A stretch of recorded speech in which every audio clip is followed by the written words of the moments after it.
Hi, good afternoon, everyone. Thank you very much for joining us this evening in our Best Practice exhibition and the Opportunity Pavilion at Expo. My name is Shabana Tirmizi. I am the director for the Program for People and Planet here at Expo, under which also falls our Best Practice Area program, which is a showcase of best practice projects localizing Agenda 2030 around the world. Once you've had a chance to hear the talk today, we do encourage you to go around and see some of the projects that are on display. Without further ado, I would like to welcome our guest today, Dr. Ted Sheban, the Regional Director for UNICEF for the Middle East and North Africa, and Dr. Sonia Ben Jafar, the CEO of the Abdullah Al Ghurair Foundation for Education. Thank you very much both for being here with us today. We're going to spend the next little while talking about bridging the digital gap for children's education in the region, as well as looking at the impacts that the pandemic have had and how these two leaders in the field have really worked tirelessly in the last couple of years to ensure that children who were out of school got good quality education coverage. So without further ado, I'd love to have Dr. Sonia, perhaps you could say a few words about your journey in the sector, what you've been doing at the foundation, and a few words about yourself, please. Sure. So currently, I am the CEO of the Abdullah Al Ghurair Foundation for Education. We are committed to education for elevated livelihoods. Currently, we have a target of improving the lives of 50,000 Emirati youth and 150,000 Arab youth. We work exclusively in the region with international partners. We are dedicated to trying to really bridge that gap wherever it is, to allow people to have that honorable living of self-sustainability. My work in the development sector goes back 20 years. Originally, I was a teacher. Very proud of the fact that I got to stand and be a part of education at the grassroots level. And I then went back to school, did a doctorate in the University of Toronto, and then pretty much did international development work since then around the region in Asia and Africa. The bug got me, and I just feel that it's one of the most rewarding ways of spending my time. Thank you very much. Very inspiring background and journey, and we're really excited to hear more from you over the course of the afternoon. Ted, can I please pass on to you to say a little bit about your work with UNICEF, life before, and what excites you about the work you do? Sure. First of all, let me say what a pleasure it is to be here with Sonia and Al Ghurair Foundation, who are big champions for children and young people in the region and a big partner of UNICEF. So I've been at it a bit longer than Sonia, around 30 years. And for a long part of my career, I worked with different non-governmental organizations and then pivoted to the UN about 20 years ago. And I've been working in different parts of the world. And for the last 2 years, I've been regional director for the Middle East and North Africa for UNICEF. And honestly, the reason I got into this line of work, I grew up in Lebanon during the Civil War from 1975 to 91. And I wanted to do something that helped contribute to advance rights globally. And I think this line of work, which combines a focus on not just humanitarian but also development, that brings together the political, the civil, the economic, I think is extremely rewarding. It's a privilege to be working in this field of work. Thank you very much, Ted. And we look forward to hearing more from you as well. Okay, so before we dive into further discussion, we've got a couple of videos that we'd like to show. So we could get the first one going, please. The first one is focusing on UNICEF's Makani program that supports vulnerable children in communities across Jordan with virtual learning. And I understand that this program has been supported by the Abdulaziz Al Ghurair Refugee Education Fund. So let's have a quick look at that.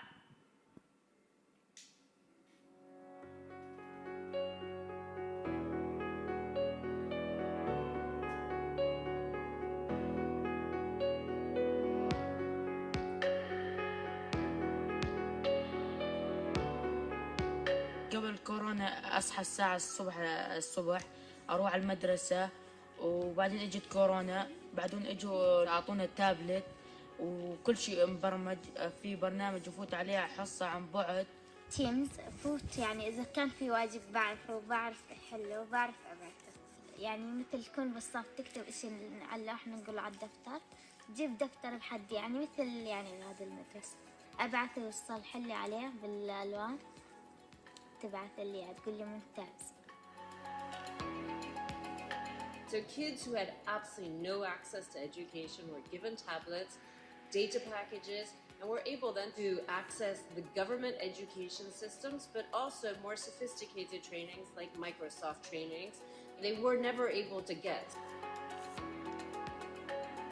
Critical support from KFW and Al Ghurair allowed us to buy 10,000 and now up to 20,000 tablets that we've been able to give to families to be able to bridge what is the most critical divide that existed before but only became further accentuated during COVID, the digital divide. وفي شغلة ميزة إنه أقدر أفتح كاميرا وأشوف أصحابي وأشوف معلمي، وهاي الشغلة الميزة فيه.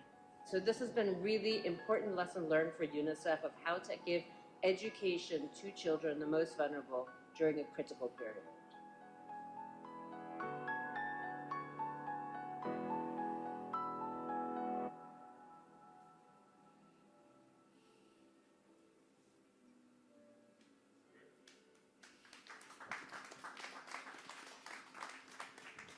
Wow, clearly some amazing work being done there.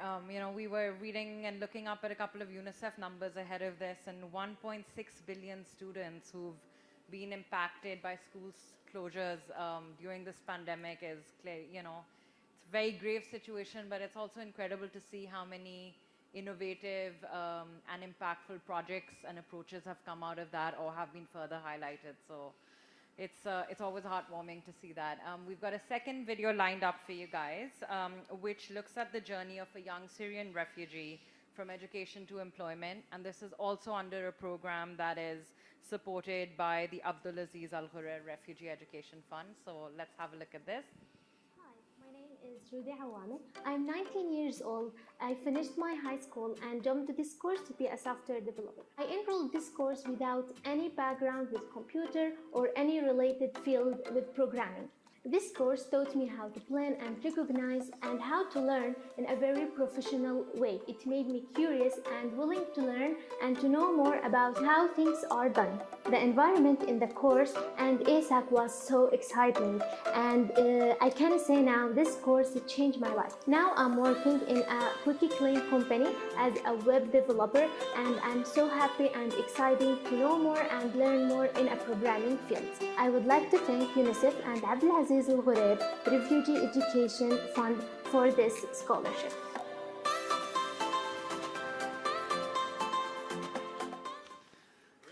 Very good. Dr. Sonia, you must be very proud of the work that the foundation I does. am. Okay, so if we could just maybe have the privilege of having you both here and ask you a bunch of questions. Ted, may I begin with you, please? Sure.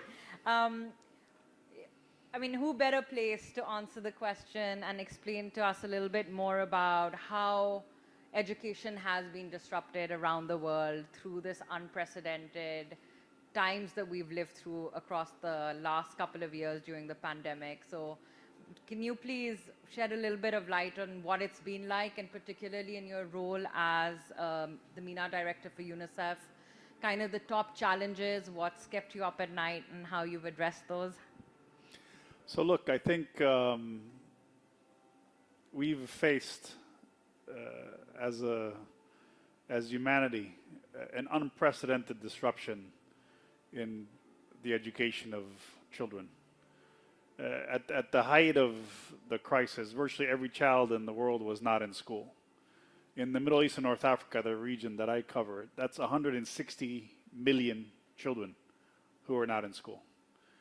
And what we discovered is how important school is for children, not just in terms of the learning part of it, but the socialization, the mental health, the interaction with other children, that sense of purpose that you have from going somewhere every day and doing something that you engage in.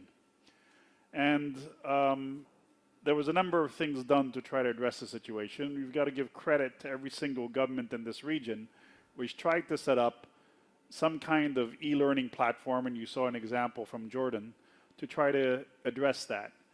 But what we then found out is not every child has access to the same degree of digital connection, even in a region like this one, which has many middle income and upper income countries. So, you know, despite these efforts, fully 40% of the children in the Middle East and North Africa, so stretching from Morocco to Yemen, 40% of those children, or 39 million, did not have access to you know, a tablet or an internet connection in order to be able to benefit from this digital learning. You know, in some places like Syria, like Sudan, like Yemen, you know, internet connectivity is as low as 35% of the population. So that was the first problem. We I think then took a deeper look, and we just released a report with the WHO and the World Bank that assess learning losses. And there's a number of striking features that came out. So firstly, there's a risk that children, and there was a global report that was launched, and we did one for the Middle East and North Africa, that children could lose up to a year of education as a result of the COVID crisis. And this is as of now, as opposed to even counting into the future. Already before COVID, there were issues with quality of learning. I mean, depending on the country, somewhere between 40 and 60% of children age 10 were not able to understand and interpret a simple text. There's now a concern that that number could go up to 70%. There is also a concern about the loss of lifetime earnings. So again, for this region, there's a risk that this generation of children affected by COVID could end up losing as much as $1 trillion in lifetime earning. And again, it's a modeling that's done. It sounds like a huge number. What does that mean? That means that for every single child, they could lose up to $250,000 in lifetime earning, which you can imagine is huge. So it's quite an impressive disruption that has taken place, which is why we, all of us, ReWired Foundation, UNICEF, all the partners who are working in support of child rights and support of children's education, need to redouble our efforts to invest in learning and not build back better or not return to what we had before, but build forward differently. Try to see this as an opportunity to take another look at learning, another look at what needs to be done so that children can realize their full potential and learn while they're at school and make that transition into adulthood. Ted, lots of facts and figures there that really do, you know, kind of stick with you. 1 trillion. I mean, that's it's an unfathomable amount, and I guess, you know, we sit in Dubai, in the middle of Dubai Expo, where we've got at our fingertips access to so much technology, and we're constantly connected. I mean, to think of only 40% having access to the equipment, to the infrastructure, to basic digital rights, which I know UNICEF through GIGA and others has kind of been fighting as a human right for all to have access to the internet and digital connection. So definitely hear you on not having business as usual, on rethinking these systems and really taking an integrated approach to these issues that are so multidimensional.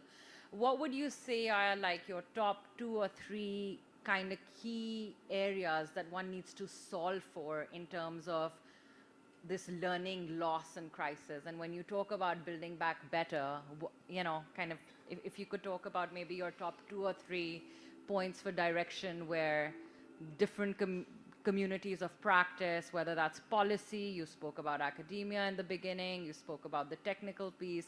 How do different sectors respond to this, and what are big ticket items that we all need to focus on? So let me focus on a couple of issues. Firstly, I think we do need to look at how teaching and how learning is done. And I think in a number of countries, and I mean, you saw an example from Jordan, they're taking another look at the curriculum to try to make it more modular, more flexible, more interactive, including this notion that, you know, in times of COVID, but even going into the future, you may not be at the classroom every single day of the week. You may be in an atmosphere or in an environment where you're doing blended learning, sometimes coming into class, but sometimes working at home. And you need to be able to have the curriculum and the teaching be done in a way that allows for that kind of flexibility. So it's both simplification and a different way of teaching, a different pedagogy, and really a much more skills-based type of learning. So that's, I think, a key transformation that a number of countries are doing to, you know, try to move forward as opposed to go back. The second issue is keeping schools open. And honestly, as much as we will work to address digital poverty and try to connect more schools to the internet, you saw the whole issue of distributing tablets for children who otherwise the whole family may rely on one parent's mobile phone to try to access the internet. As many efforts as we do, and those are all critical efforts, connecting every school to the internet, every student to the internet, as much as you do that, there is no substitute for being physically present. Children need to be with each other. They need to be with their teachers. That face-to-face time is critical. So really doing everything possible so that schools can stay open, even if it's in this blend that I spoke about. That's the second priority. I would say the third priority is looking at issues of mental health. The mental health of the child, but also the mental health of the parent. And how to support parents to support their children as they're going through this situation. What we've seen is how valuable teachers are, and you know, parents all of a sudden found themselves on the front line of trying to figure out how to support their children. And it was a huge responsibility and a huge source of stress. Any of us who are parents probably know exactly what I'm talking about. And so the question is, how do you work with the parents and the child so that that process of supporting the child, including with their learning, is easier? And again, what is important is some form of connection with the teacher, including during the times when the child's at home. Ted, so lots of multi-dimensional approaches here, and you've touched upon some really key priorities, and we look forward to seeing the work that UNICEF does itself and with its partners to roll that out, because it looks like this blended model is here to stay for at least the near future, if not beyond that. Couple of things that you touched upon that I'd love to, Dr. Sonia, turn to you on. One is, of course, over the course of the last few minutes, the concept of digital connectivity has come up a lot, and the role that digital skills development plays too. So Ted spoke about more, TVET, skills building development, that also needs to happen in the digital realm. And when it comes to looking at refugee groups and youth groups and kind of the nexus of that becomes even more critical to ensure good quality service provision when it comes to education. So what's been the experience of the foundation and particularly the Refugee Education Fund in this area? Well, thank you for the question. So as was said in the video, digital poverty is not a new problem. Over half the households in the Arab countries don't have access. In the Arab region, we have a lower internet penetration rate than the global average. Now, I juxtapose that with the fact that we have the World Economic Forum telling us that 85 million jobs are dissipating as we speak in the next 4 years. and they're going to be replaced by over 90 million. However, the reason that they're dissipating now is they're dissipating due to automation and sustainability. So what's really scary is not just the fact that we have this digital divide, but that it's going to mean that if these kids don't understand how to have those digital skills, how to learn from a digital space, that they will not be able to access the jobs of the future, creating a greater poverty divide. And that to me is the scary part. And so the Refugee Education Fund, His Excellency decided that when we did our research, the secondary school to tertiary education pipeline was collapsing in Jordan and Lebanon, where we focus. And he was very specific. He said, if that's the problem, focus there. So we did. And we had some success with it. I think in particular of a young lady like the one we just saw, and her name is Nawal, and she comes from a pocket of poverty in Jordan. Some of you might know it. It's Tawfila. And she graduated from Luminous with a software engineering degree. What's nice is that Arizona State University, one of our partner universities, picked her up and gave her a job. Now, they didn't give her a job because she was one of ours. They gave her a job because she was really good at what she did, because 6 months later, they promoted her. So today, she sits in Tawfila, and she gets 5 times the average salary in Jordan, whilst remaining in her community, not being ripped from her culture so that she can make a living, being a model to her community, and joining the gig economy. Now, this didn't happen because Luminous just continued on during the pandemic. What was interesting about this model is that it was a matter of giving devices for certain and connectivity, but not connectivity just for the educational purpose, connectivity for the entire family, like you alluded to. It's also in Jordan, we didn't have this issue, but we do see this in other places. We have electricity issues. So even if you give a device, even if you give connectivity, if there's no electricity, there's a mad dash for 2 hours, for example, in Lebanon, where everything stops, because that's the 2 hours that you can charge everything, do your laundry, charge your phone, charge your tablet, and pray that it's enough. And I can tell you now it's not. So digital poverty is now being undercut by the poverty of energy. We have an electricity problem, we have energy problems. So for me, when I look at it, we have to start looking at the nexus model of sustainability, because in terms of assuring education, this isn't just about digital poverty, it's about all kinds of poverty. And the final piece that I'll say in terms of the success that we had is we were able to have success because we listened to our partners on the ground, and we listen intently. You know, we have 2 ears and 1 mouth for a reason, and the culture piece became prohibitive in some of the cultures. So even if you gave devices, even if you had electricity, even if you had wonderful programs that were relevant, even if you had electricity and everything was there, some parents were not allowing their girls to get online, because they were using things like WhatsApp, which is a low bandwidth tool. And that was very threatening to an Arab father who didn't necessarily understand it, right? And if you look at first generation students, that's incredibly scary for them. And they may or may not be literate, so they can't read it and figure it out. You know, I think of myself as a mom. I would be so terrified for my little girl.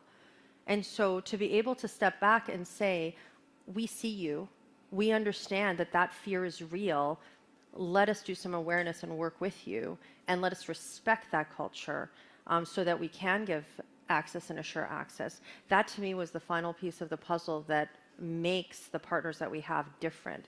And for them to be able to stand up to us as donors, but we're a strategic donor, so we're partners. But we saw this with other donors, we heard this, that budget lines can't be moved, this can't be moved, this can't be moved.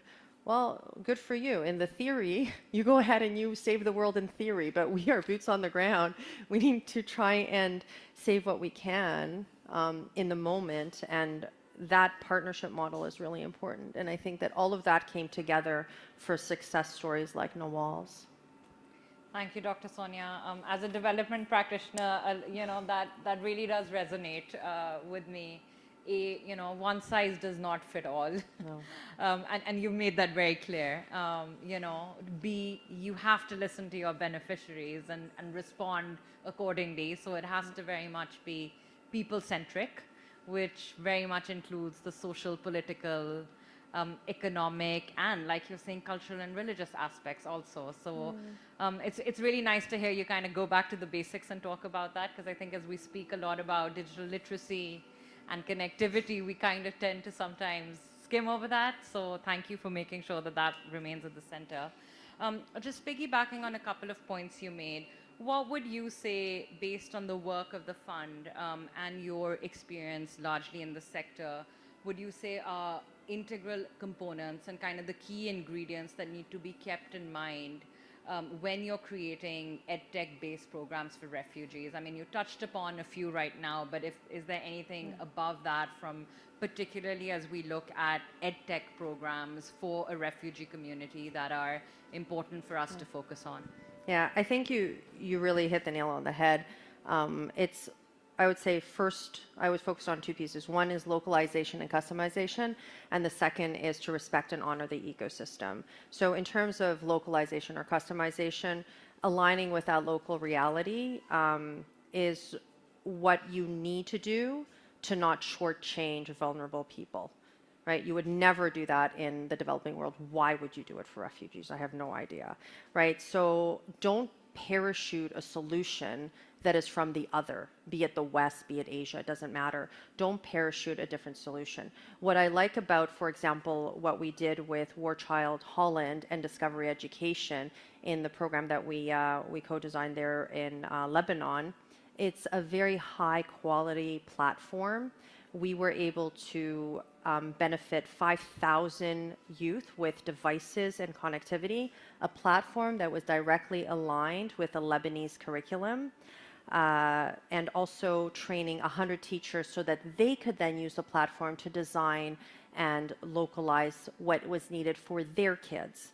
And I think that that makes a very big difference. In terms of the ecosystem, it is deeply tied to that, because the fact is giving a tablet is simply not a solution. You know, it's just a way of taking a picture and doing a comms plan. And so really integrating that digital skills and competency, making sure that they know how to use the tablet and when and why, going beyond devices. And in this case, I'll use UNICEF Jordan as an example. They assured that their tablets had a series of different programs on it and resources. And what was really wonderful in that particular case is that for the first time, these kids, these refugee children, were able to access the Ministry of Education curriculum directly. And that access, coupled with the psychosocial support, the life skills training, the remedial education, the social training, you know, it wasn't just about, here you go, I've done my job, I've ticked a box. It's about, here you go, how can I help you use this so that you can do it yourself and teach your family? How can I make sure your family has connectivity? And, you know, we just saw the video of the tent settlement, and I'm glad that that was there. I didn't know it was going to be, because it gives you a visual of what a tent settlement looks like. And I don't know that many people, perhaps more people than most in this room, knows what a tent settlement looks like. But it is not the funnest place to be in the world, and it is perhaps one of the greatest paradoxes to be sitting at the expo site with so much luxury that we just think is taken for granted.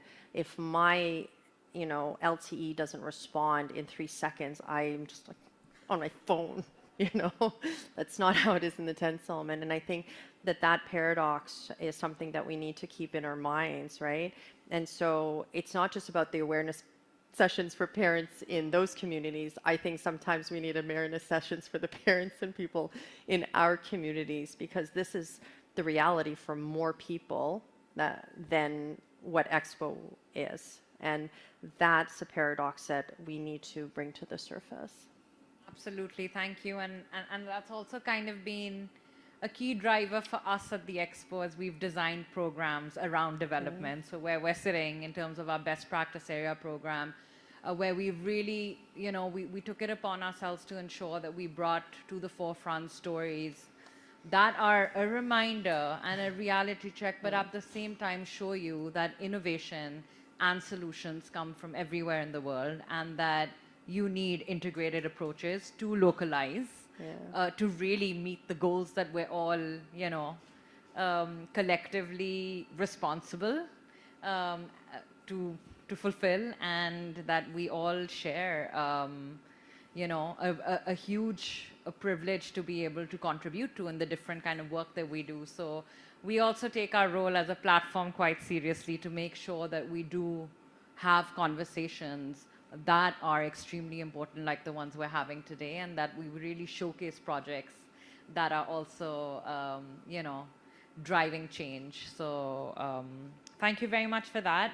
There's one thing the two of you have touched upon, which is partnerships and the role of partnerships, and the fact that you're both sitting here together speaking is also reflective of a very successful partnership that you guys have. So just a quick question to both of you. Dr. Sonia, maybe I'll start with you. Just very briefly, what do you see the role of private sector and philanthropy in terms of pushing forward with sustainable funding models to support EdTech programs? And then Ted, I'd love to hear from you, as with your UNICEF hat on, what you really truly see as a successful, innovative model for partnerships, and what you would like to see more kind of come out of it, because that's one thing the Expo is good at, bringing people together. So on to you, Dr. Sonia. Sure. So in my mind, especially for the corporate sectors, I'd like to see partnerships beyond press releases. That deep engagement so that we can have a deep impact. And although I can spew off a number of examples of, what UNICEF Lebanon has done, et cetera, I think that I'm going to reflect on the DP World Dinner last night, which brought together, and we've got some colleagues here in the audience, it brought together the corporate sector and the education sector so that we could sit down over dinner and have an engaging conversation. And what was interesting is that the corporate sector would like to do more and be more impactful. I don't know that they know how without us. And I don't know that it's their job to know how without us having an honest and sincere conversation. And we look at sustainable financing, and tomorrow will be all about innovative financing and alternative financing. As we think about rewiring and doing things differently for the future, we need to look at financing differently. We can't just keep on looking at donors as an endless pocketbook. And then when that one gets exhausted, let's look for another one. I think that we really do need to think through sustainable financing in a real way. And we've started to do that with outcomes-based financing ourselves at the foundation. And we've also done that through coordinated efforts.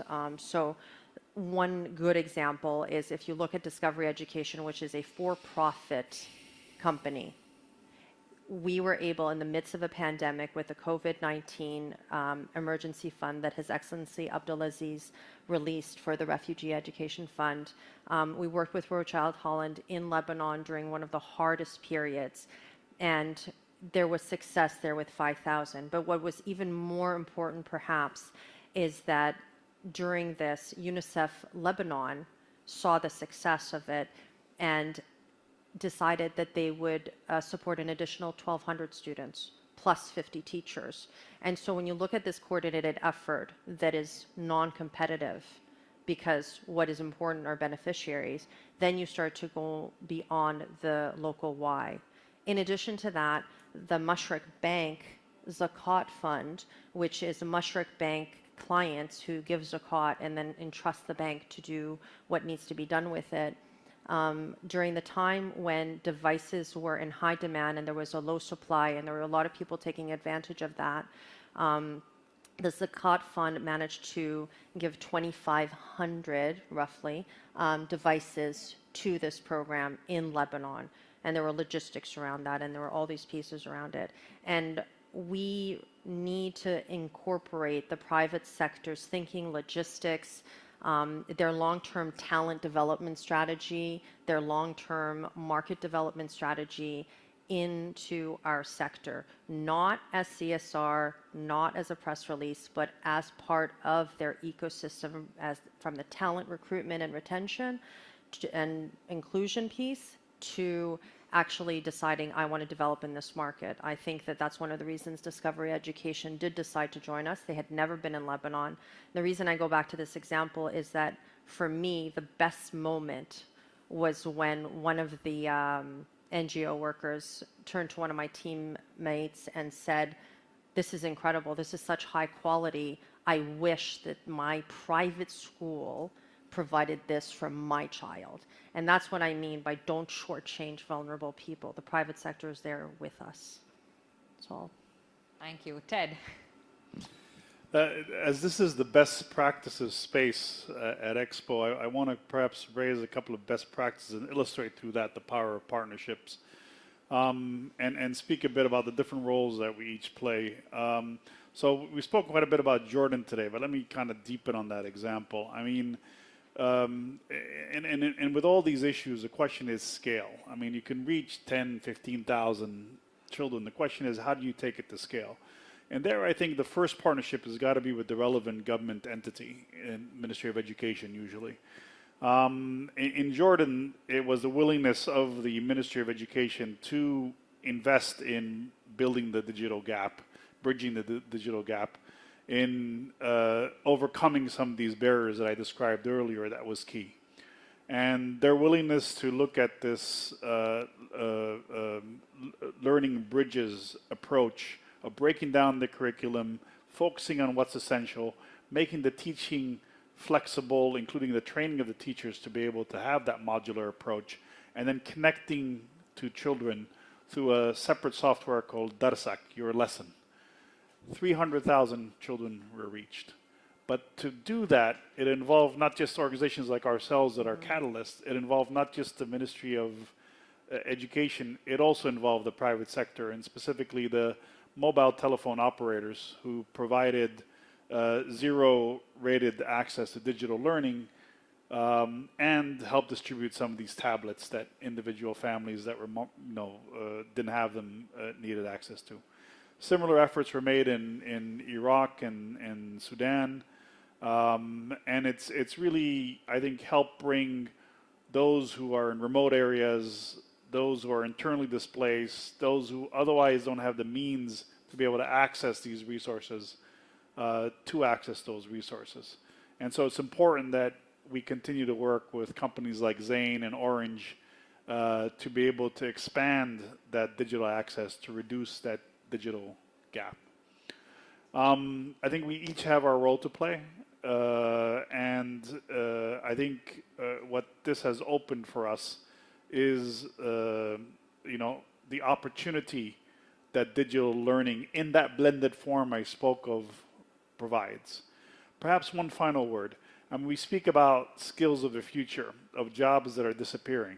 I spoke earlier about the lifelong earning of a child. It's actually $25,000 per child globally on average, but higher in this region, obviously. But that loss of learning will be even more acute if that child isn't connected to the digital world. So the curriculum doesn't need just to be relevant, skills-based, and flexible. It also needs to recognize how much of future jobs are going to be based on the digital. And so it's all bundled up in covering that digital gap and reducing that digital gap. And that's what organizations like ourselves are involved in. It's working to look towards that future. If I may be allowed to ask a follow-up question, what do you see as the biggest challenge to be able to look and work and move towards that future? Equity. I mean, our children, the ones in this room, will have access to the internet. Okay, maybe sometimes it takes a few seconds and we get frustrated, but we will have access to, applications, and we will have access to devices. When I was in Egypt halfway through the COVID crisis, I was speaking to two children in Upper Egypt. And I mean, even this specially arranged meeting with me that was supposed to go really smoothly, was grainy. They couldn't hear me half the time. And they said they have a really hard time connecting to their teachers. So when we think about, working on digital education, when we think about working on digital learning, it's that child in Aswan that we need to be thinking about, and how that child can have the same access to this blended learning, to these digital resources, than the child in an upper middle class suburb of Cairo. Yeah, and to Dr. Sonia's point, not just the digital learning, but you were talking about digital poverty being underscored by energy poverty. Then how do you leverage that access to digital to ensure that you have service provision at a reliable quality level to other segments as well? So any final words from you, Dr. Sonia? I would say that I would like us in this moment at this ReWired next door and at this best practice is that we need to start rethinking our coordinated approach and strategic approach to adopt a different way as we move forward of how we're doing this business, basically. And that means that we need to be a little braver and have open dialogues with stakeholders that make us uncomfortable, that we don't understand, so that we can open those doors and get to a new platform. Because the reality is technology is rapidly increasing, evolving, and we need to make sure that digital poverty is not going to increase at the same rate. Thank you, Dr. Sonia. And as Expo, I would very much encourage and invite you all to use this as a platform to have those uncomfortable conversations and engage in that dialogue at ReWired, but also outside of that. We've got Knowledge and Learning Week, which ReWired is a flagship event for, till this Saturday. We have an event on the 15th, which is very much looking at everything the two of you have spoken about right now, called Bringing Knowledge and Learning to the World. It hones in on refugee communities. It hones in on several other informal settlements, and it looks at different ways to learn, different ways to teach, and also, of course, touches upon the digital literacy piece. So, yes, please, Ted. Can I just come in one last time? My apologies, but Sonia's comment really struck a chord. I mean, one of the things that we're looking at, and UNICEF is working with a number of constituents to spearhead a partnership called GIGA. And the whole purpose of GIGA is to make sure every single school first is mapped, but then eventually is connected to the internet. That is half the equation. Then, of course, you got to get the child connected to the school, including with devices. But it's the kind of partnership that Sonia was speaking about, where everyone's rowing in the same direction. It's multi-constituency, and it's a huge endeavor. So it really needs to be, you have to stay the course. And I want to recognize here, the work of ReWired Foundation, because it courageously recognizes that these issues are not just low-income or middle-income issues. Every country has inequity, and every country needs a focus on the digital divide and the digital gap. And I think when you spoke, Sonia, you spoke both about working inside the UAE and then in the Arab world in general. And that's the kind of approach that we need if we're going to be successful. Thank you, Jen. Absolutely. Well, without further ado, a big, big, big thank you to the two of you, and to everyone in the audience.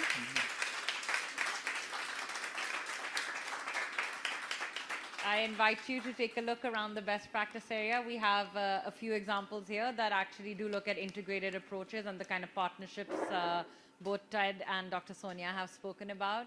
And we hope to see you at our other events during Knowledge and Learning Week. Thank you, everyone.